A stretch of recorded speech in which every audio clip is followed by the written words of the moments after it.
Aide à la conduite. Une aide à la conduite est un système qui allège et facilite la tâche du conducteur. Certains dispositifs aident à corriger certaines erreurs. Attention, le conducteur reste le seul maître du véhicule. Ces systèmes d'aide actuellement en place ne permettent pas de corriger ces prises de risque. Nicolas part en week-end au ski. Il est bientôt arrivé à la station et emprunte des routes enneigées et glissantes. Voici quelques aides à la conduite qu'on retrouve dans la majorité des véhicules actuels qui permettent de mieux appréhender la route. Notez bien leurs avantages, mais aussi leurs limites. L'ABS, anti-blocage système, évite que les roues ne se bloquent lors d'un freinage trop important. Le véhicule ne dérape pas et le conducteur ne perd pas le contrôle de la trajectoire. Le système est automatique. Il est très utile sur des surfaces glissantes comme les routes enneigées. Attention, contrairement à une idée reçue, l'ABS ne permet pas de freiner plus court. Dans les virages, le conducteur conserve grâce à l'ESP le contrôle de la trajectoire du véhicule lors de situations critiques en agissant sur les freins et l'accélération. Il peut ainsi réduire l'effet de la force centrifuge qui pousse la voiture vers l'extérieur de la route dans un virage en améliorant la trajectoire du véhicule. Le système est automatique. Attention, l'ESP a des limites. À une vitesse trop élevée, le calculateur ne pourra pas corriger la vitesse des roues à temps pour éviter une sortie de route ou un tonneau.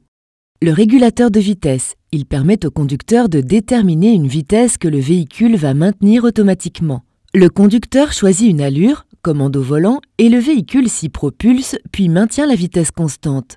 Le conducteur n'a plus besoin d'utiliser la pédale d'accélération.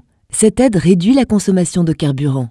Attention, ce système comporte des risques car en général, lorsqu'un conducteur a un problème, il lâche l'accélérateur et le véhicule ralentit, par exemple à l'approche de la sortie souhaitée sur autoroute. Ce qui n'est plus le cas avec le régulateur. Pour couper le régulateur, il faut soit freiner, soit débrayer, soit éteindre le régulateur, interrupteur au tableau de bord, ce qui demande une action supplémentaire et donc une anticipation encore plus grande.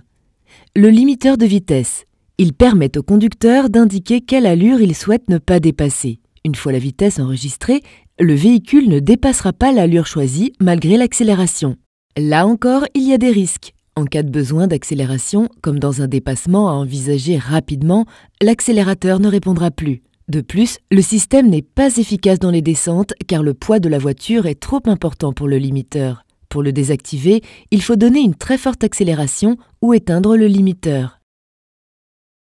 Le GPS permet au conducteur de trouver son chemin sans l'aide d'une carte papier en offrant un guidage visuel et sonore de la direction à suivre. Il permet de diminuer le stress et la fatigue du conducteur qui cherche sa direction. Son paramétrage doit se faire à l'arrêt. Attention, le GPS peut rendre le conducteur moins vigilant en accordant une confiance aveugle à la direction indiquée. Les cartes peuvent ne pas être à jour et conduire le conducteur dans des zones devenues dangereuses ou interdites. Pensez donc bien à mettre à jour vos cartes. Le radar de recul. Cette aide est en option et est très utile pour les manœuvres difficiles avec peu de place comme un créneau entre deux voitures. Des capteurs situés à l'arrière du véhicule repèrent l'obstacle derrière vous et le signalent par un bip. Plus vous vous rapprochez de l'obstacle, plus les bips sonnent de manière rapprochée. Certains radars détectent aussi vers l'avant et permettent de vérifier les distances de sécurité. Cependant, le radar de recul ne doit jamais remplacer la vision directe. Vous devez vous tourner et regarder directement derrière vous quand vous effectuez une marche arrière. Nicolas est pressé. Il a hâte de tester sa nouvelle paire de skis et commence à accélérer sur la route. Il sent que ses roues répondent bien et a entendu dire que l'ABS présent sur sa voiture permet de mieux freiner. Néanmoins, à la sortie d'un virage serré, Nicolas freine brusquement. Les roues se bloquent un court instant et la voiture dérape. Fort heureusement, l'ABS débloque les roues, ce qui permet à Nicolas de pouvoir freiner à nouveau. Mais l'ABS ne lui permet pas de freiner plus vite, et la voiture de Nicolas échoue dans le bas-côté de la route et reste bloquée dans un trou. Nicolas n'aurait jamais dû prendre de risques en roulant trop vite sur des routes enneigées. L'ABS lui a permis de ne pas partir complètement dans le décor en débloquant les roues, ce qui lui a sauvé la vie. Néanmoins, rappelez-vous que l'ABS n'améliore pas le freinage et ne peut pas compenser votre prise de risque.